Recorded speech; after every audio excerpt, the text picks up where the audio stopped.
What is it, guys? Welcome back to PBA week number 3.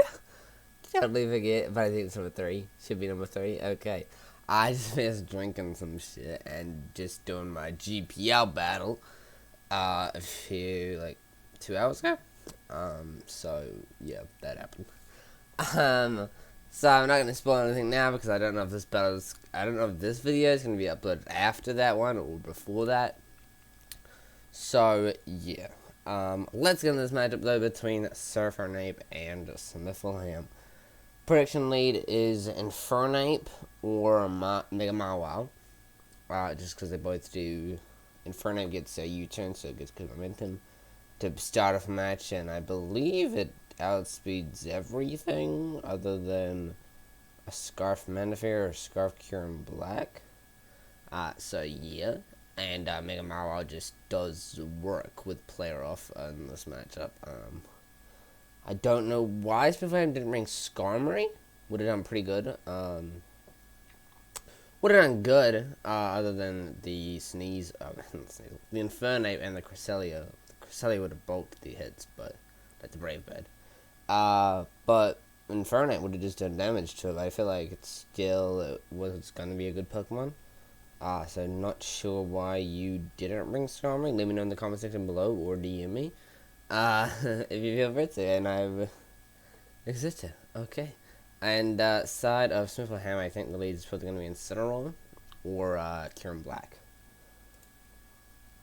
Okay, Kieran Black is the lead on Rotom Wash. He's got to watch out for Earth Power since Terra Volt goes through that, as we just saw. Terra Volt is like Mold Breaker, which it goes through the abilities. So, yeah. Mudsdale comes in against the Iron Head from Mega Mawile. Alright. Interesting. Goes to the Rotom Wash. Goes to the Stealth Rock. Nice. Nice, not going for the Earthquake. Goes back to the Kieran Black on the Volt Switch. I still don't know why you got that name on that. Kieran Black there, right there, Smithilham. What you doing? Goes to Reuniclus. Close combat, okay. Goes to Mega Mawile. Now Focus Blast hits is 40%. Not a ton of damage off the Mawile, but a good amount of damage. Like, it's not 50%, which is what I would say is good damage. You know, goes to Rotom. Goes a nice Earth Power. Now they're both one Pokemon each side. But Surfernape did it first kill. First blood. What do you want to call it? Inner Focus. Low Kick. Interesting, smart plays by Surfernape. Goes to the Parting Shot, not the Flare Blitz or the Drain Punch, if they did have it. Either one of those moves would have been good right there. Goes to the he probably thought they were switching out something though, but yeah, goes for Spore. Puts the Incineroar to sleep. Didn't bring Grass type Pokemon this week, Smithilham. I believe it's Serperior, that's its Grass type Pokemon. So, yeah, sorry if I'm not as into the battle. Mainly because I was showing Smithilham's YouTube channel, so I know what happened. So yeah, I know that I don't normally watch the battles, but I watch his YouTube videos and I'm subscribed to him, so yeah, I wanted to watch his video, okay? Alright guys, why are you being mean to me for watching someone's video? What's the nice Tower Glow? He could actually win right now. With his skills. Oh, it doesn't kill. Ooh. I mean, another Ice Beam kills. But if the first one would have killed, that would have been very nice. Goes the big Sucker Punchy. Sucker Punch. Now, this was actually a play in the video that actually meant the game. Right there. Kieran Black got credit. It wasn't supposed to. You know, if it didn't get credit, it would have lived. I went for the, I believe, Earth Power he went for. And then he would have killed the Mega Mawile. He would have been forced into Zygarde. Yeah, he would have been forced into Zygarde. At least what I know of this KB is Scarfed. I don't know if Surfernape already knew that, but if he did, then Infernape would have also died. Unless he was Scarfed Infernape, which I'm not sure. by seeing what it is, unless it also had a Mach Punch. But I think after Mega Mawile died, I think that he would have still had to play around a few things, but it would have been a much easier game, okay? I still think that you could have lost Smithwam due to that choice banded Zygarde that we see very soon against Florges. And that definitely could have... If you were locked into Earth Power against the Zygarde, that means that you weren't killing the Zygarde with a KB, then Zygarde would have probably knocked out the rest of your Pokemon like it does right here. I don't know, but that's just my look. Okay, so we're getting a 2-0 win with Surfinape. Not saying he still couldn't win, just saying would have been pretty hefty. Okay, the next matchup is going to be Totally Not Throwing, also known as Exostomp versus Piggy Master Man. My predictions for the lead is Zeraora or Tornadus versus a Vaporeon or Lati. Had to check which one it was, okay? Bidoof. Bask in my glory. If you don't know what that is, that's a wrestling reference, okay? Because the Avalok, Plasma Fist does a good amount of damage. Does this Avalok not have defensive aspect? Which would be weird then, since it's a defensive Pokemon. I don't know. And it has a Rocky Helmet. That's the nice Toxic, smart play. Goes to the Nihilego on the Scald in the Rain. And gets the burn. I mean, the burn doesn't completely matter, but it's still negating his Thunder. Try to just one-hit KO that Pelipper. Guys, the Stout Destruction, the Vaporeon play onto the Hydro Pump. Big moves coming out from Piggy Master Man. He's the replacement of totally forgot.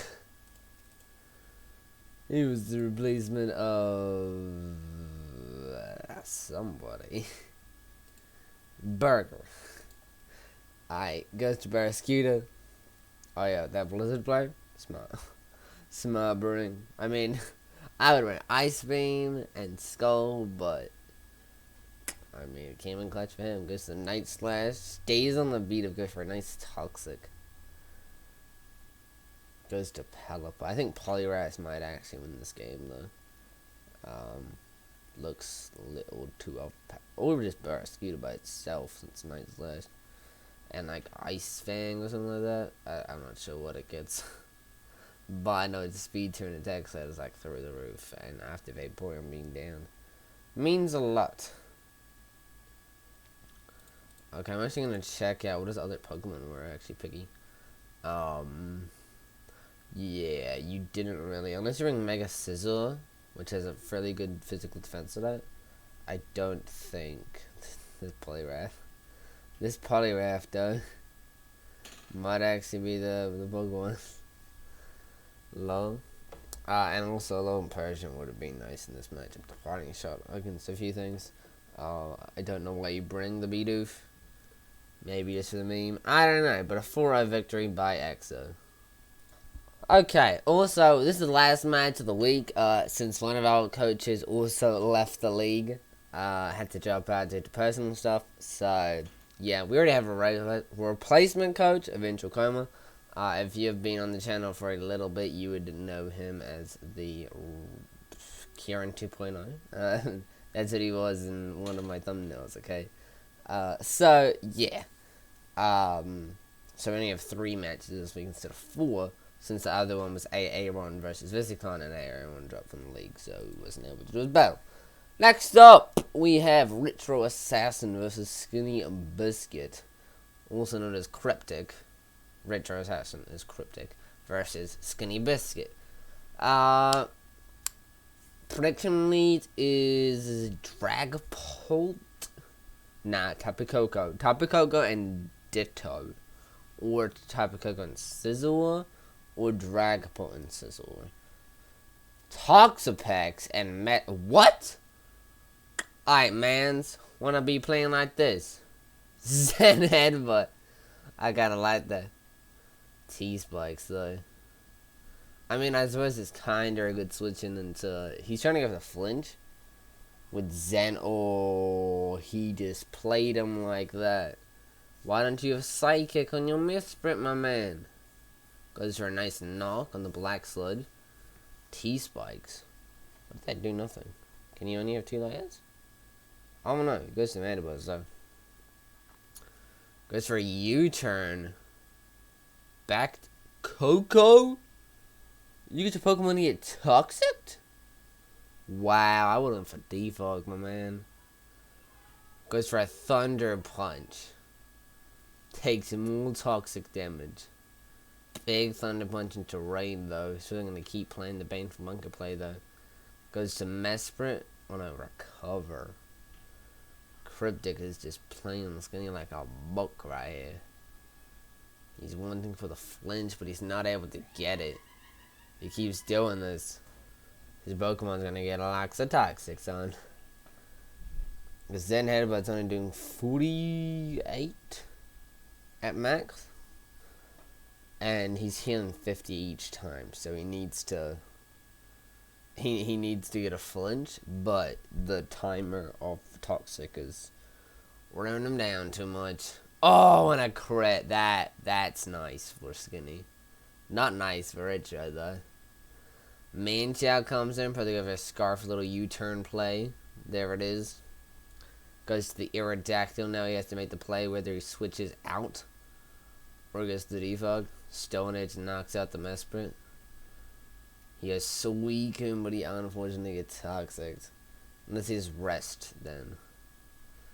Rest would be nice. Because Skull doesn't get a burn. Burn would have been really nice right there. He goes for a Toxic of his own. And a Drain Punch. Sub Rest would be good for him. Oh, he does get the rest off. Okay, nice. Goes to the knockover now. Knocks to the leftovers. So it's not automatic recovery, but the Sleep took Skull damage. That's really good for Skinny Biscuit. Both one Pokemon dead from each side. Goes for another Toxic. Well, he Sleep took himself and another Toxic, you know. Wakes up, goes for another Rest. Is still wanting to still allow that Toxic damage. Drain Punch doing a good amount of damage, and Toxic knocking him out. Goes to the Manchow now. Scarf Manchow. High Jump Kick. Gets a critical hit. Wow. Goes for a Scald. And no burn. That crit mattered. Goes to the Dragapult. Gets poisoned. But it's Scarfed in a High Jump Kick. So it crashes back on him. High Jump Kick misses again. And he dies. Oh, fuck. Wasn't supposed to make that. Wasn't supposed to skip turns. Oh, shit. Jeez, I didn't do nothing. Okay, goes to the Aerodactyl. Goes to the Mandibuzz. Goes to Dragon Claw. Goes to Stone Edge now. Those Toxic Spikes are staying in the battle. Entei now comes in. Why are you not going? Stone Edge messed it! And he burned the Aerodactyl. Wow. Goes for another Stone Edge now, doing less than 50%. Sacred Fire doing a good amount. If he has his, E-Speed, it's going to knock him out right now. And he does. You see what I Ditto in the back, though. So you gotta watch out. It goes to Sizzle. Interesting. Bullet Punch doesn't knock out Entei, therefore Sacred Fire. Ooh, what a wisp, you know. Helping out your other Pokemon so they don't take big, like, Swords Dance Bullet Punch damage or something like that. Goes to the Tapu Koko on the Bullet Punch, living at 4%, so that Will-O-Wisp really matter right there. Thunder Punch not KOing and dies to the Toxic. It's literally Dragapult versus the world. But I think it's going to end off with Cryptic with the win. Considering the Ditto is still at max HP and your Dragapult. And it's really Scarfed. So unless your Dragapult is Scarfed, and it's a speed tie to see who outspeeds, he goes to Dragon Darts. And Cryptic. That was a good match. 37 turns. Jeez, okay. This one was 20 and this one was 26. So last battle was a good battle. Okay. So, hopefully you guys enjoyed week 3. I know that it's a low down low, you know, because it wasn't full matches, but I think it was fine. I like the matches that did happen. You know, so, it's interesting, okay? Cryptic, I believe we put him at last place in the power rankings, and we put Skinny Biscuit at number 1. So, you know, as I said, guys, if you're at the bottom, you can beat the top. If you're at the bottom, you can make playoffs. As you just saw, Cryptic just bit number 1 when he was at the bottom. I think he was at the bottom. I think. I don't know. But, I hope you guys enjoyed week 3 of the PBA. See you guys next week. Goodbye.